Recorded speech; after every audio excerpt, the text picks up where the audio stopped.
Sorry. You're good.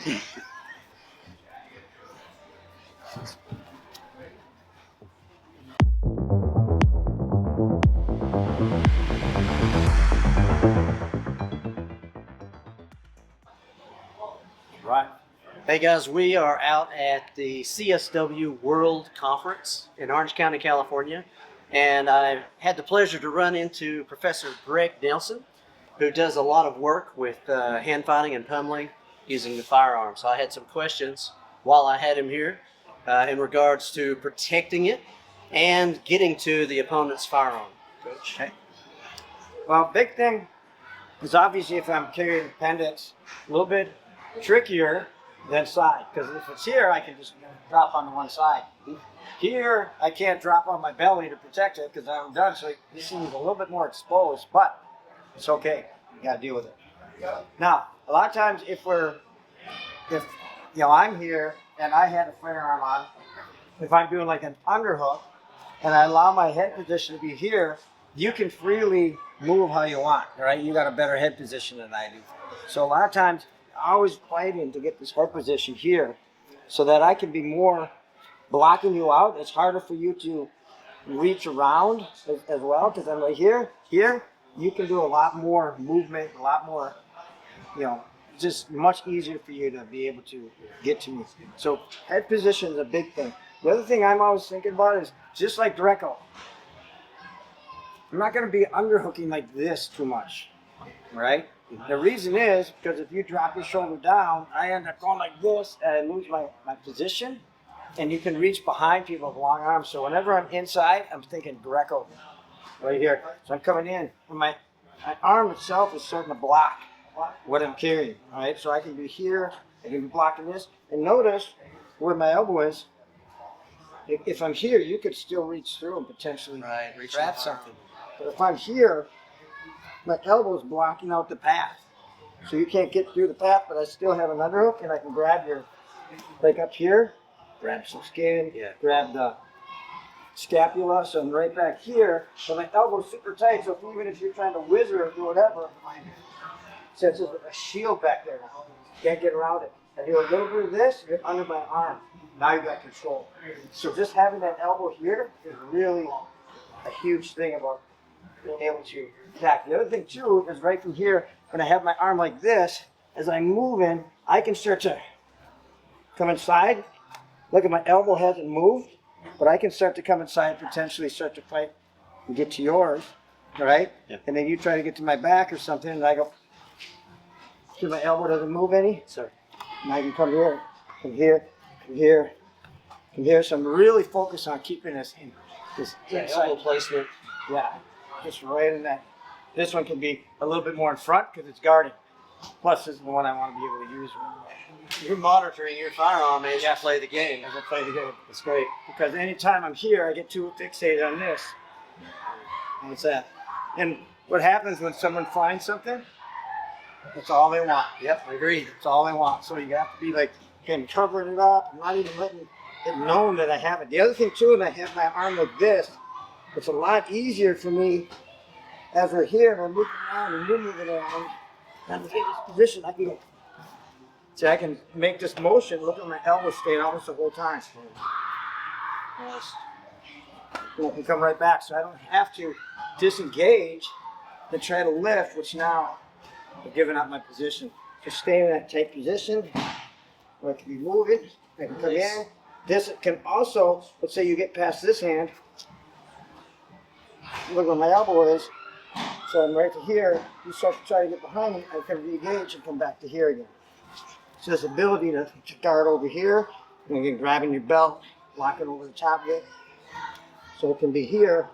And even if I'm here, when you're trying to get behind me, so I'm using my elbow, doing my work at the same time. You're grabbing my belt, blocking my firearm down.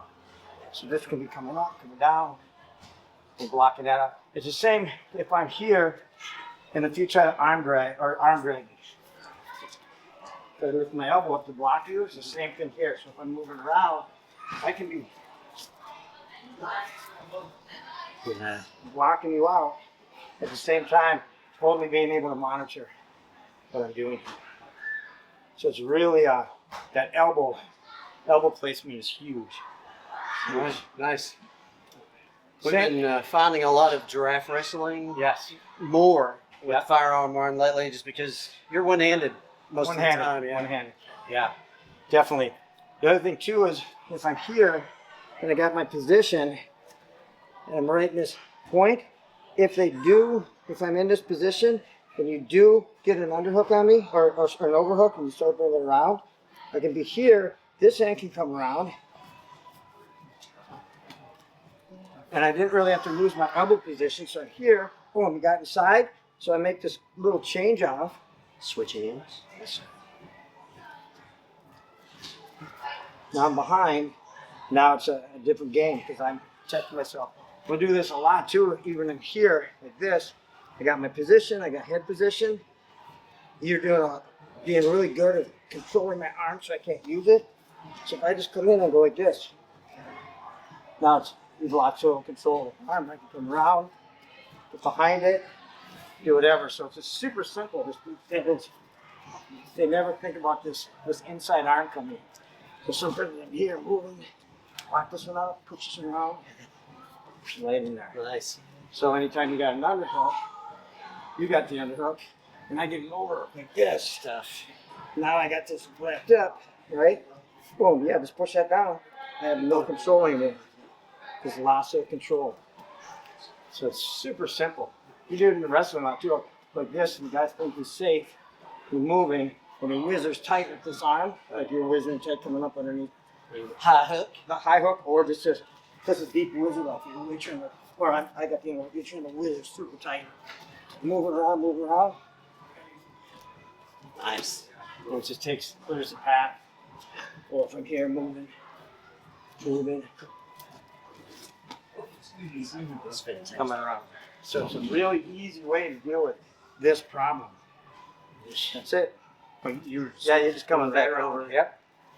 Or now you're on the attack side. Yeah.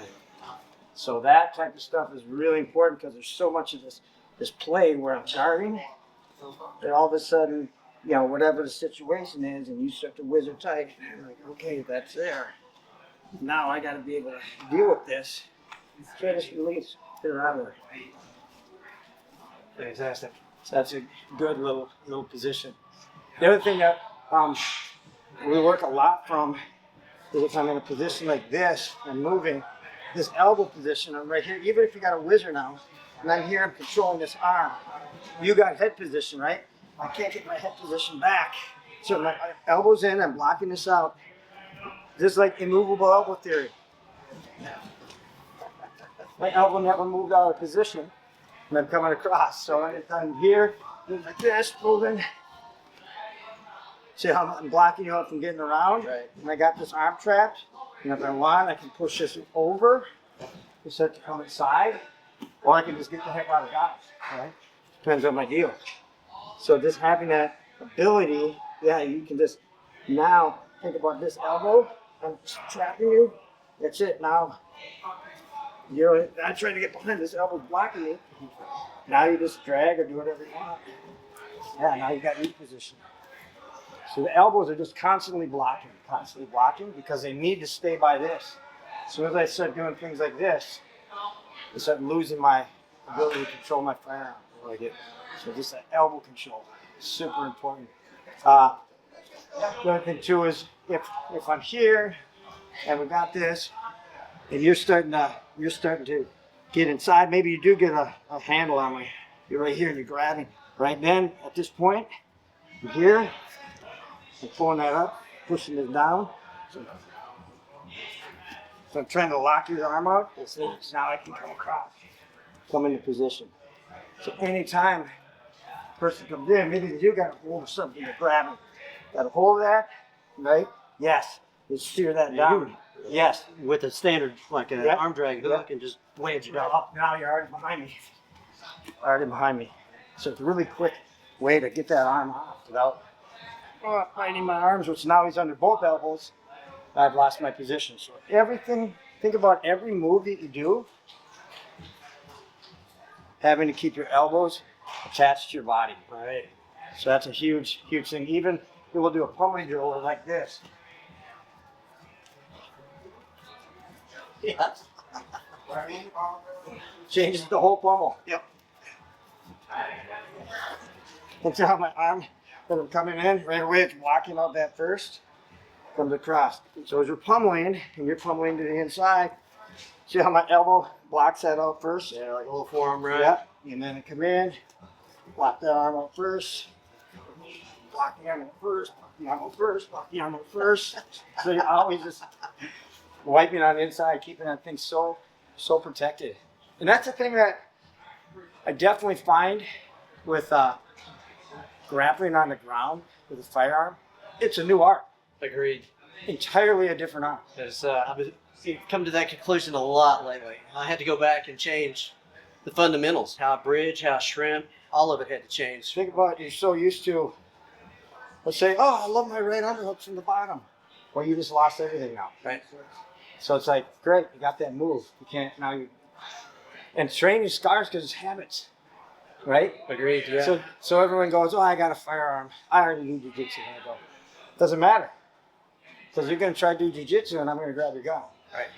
It's Agreed. a different world. So having that on and grappling is super important. You learn right away, it's like, oh man, control factor. Totally agree. It's huge. And like you said, this now is my 100% primary defense. Yep. People are like, what if he punches my face? Fuck him. I'm not giving up my gun. I agree. Yeah. I've been punched in the face before. Few times. You better be able to do it hard because this is not coming out. Uh-huh. And when you're busy punching my face, You're not busy going after that firearm. I agree with that. So, and a lot of people go right away to the and they forget about whatever. When I just say the primary focus is nonstop on what do I have in front of me. It's awesome. The one thing about the appendix, I can use either hand to guard. If it's over here, it's, I got one hand, but I can lay on it. So this is easier to hide. That's how it ended up there with me, because we trained all of them. Yes. Because the protection, we'll generally, underneath the suit, we have them in the back or to the side. But on the mat, it migrated here and stayed here. Yeah. Wall work, ground work, it's just Plus way for just easier to- everyday carry. Yeah. When you're carrying out here, it's like this big block. Oh, I wonder what that guy has here. Here, it's much more easy to, again, and as a civilian carrying, concealment is number one. Yeah. You can't, if they see it already, they're going to be gravitating towards it. So if I have this big thing hanging out here and they can see it, that's why I always think it's so funny where everybody has everything on the outside always. Like, is that what you do? Is you carry it like a gunslinger in the real world? Well, I have my shirt over it. And I go, but why don't you train that way? Yep, agreed. Because, I've done this, I don't even know how many times. We under a duress drill, and I go, fuck. Yeah. And it's like training scar, and that's why we're always like, you go to the Dracula. The Dracula, because now I'm blocking a potential punch coming up at the same time as I'm drawing. And then I can come out. But if you just do enough, it ain't enough. It always gets caught somehow. Yeah, and that's standing. Yeah. I mean, like you said, on the ground, it's even tougher Yes. to get online and pinned against the wall. Mm-hmm. Yeah. So like against the wall, we're doing a lot of stuff, same thing. I'm against the wall, so now I'm totally isolating this. And for me, I like to be again, I got to be focused here. And as you're trying to dig for my firearm or whatever, now I can focus this, and I'm still blocking the second arm out. So I can almost have a 2-on-1 on this, or blocking this one out, or blocking this one out, as I'm right here. Because you can't take my back now.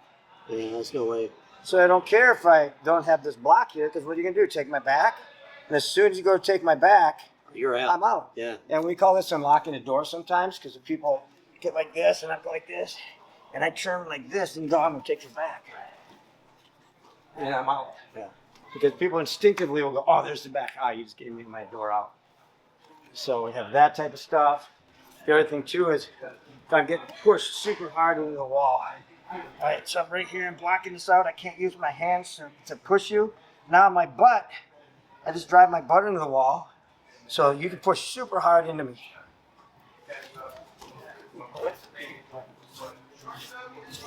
Never have to do it. I just push off the wall with my butt and let my shoulders do the work. So this can be 100% here. Just push off the wall. Now I got the gap there. Awesome. So that's a huge thing. So anytime the person's here, they're pushing. It's so hard to deal with because that's all you're doing. Such a strong movement. It's going to make the space. Now you're out left, right, whatever you need to do. Beautiful stuff. Yeah. So it's a lot of that. It's like almost like how many things can I do without being able to use my arms? 100%. Yeah. Because you can't. It can't be like. This will teach it to you. Yes. Definitely. Yeah. Yes.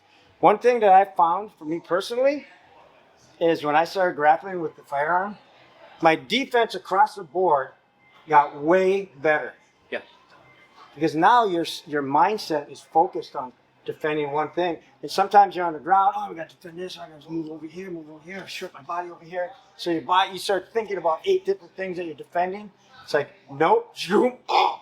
Now I'm just myopic, just boom, get to this. Now we start figuring stuff out. You know, one thing I found is I had to learn to survive with placement of my torso. Yeah. Because my hands are busy.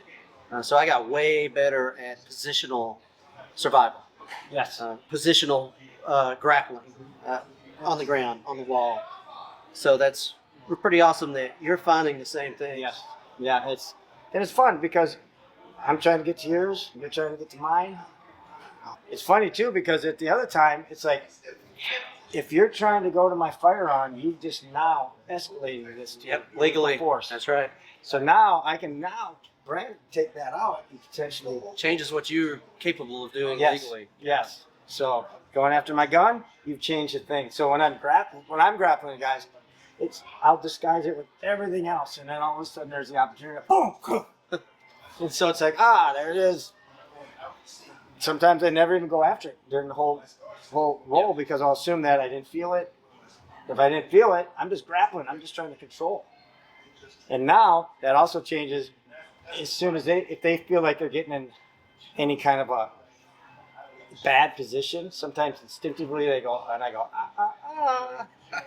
I didn't do anything to take your life yet. I was just holding you down. Right. And now you gave me the opportunity to go, he's got a gun. Coach, thank you. Yes, that's awesome. Yeah, Thank you. I appreciate it as Yes. always. Hopefully, more of this in the future. Yes. I love picking your brain. Love the way you think.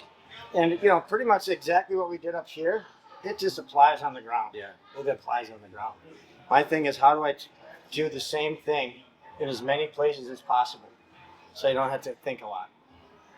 Awesome. That's how things work. All right. So for those guys out there, how do they find you? Well, I'm at I got GregNelsonMMA.com, right? That's and that for my online university. I have my Greg Nelson MMA Instagram, also that's there.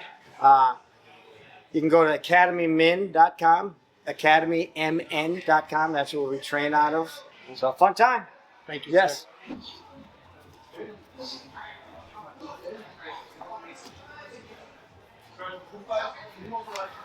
Sir.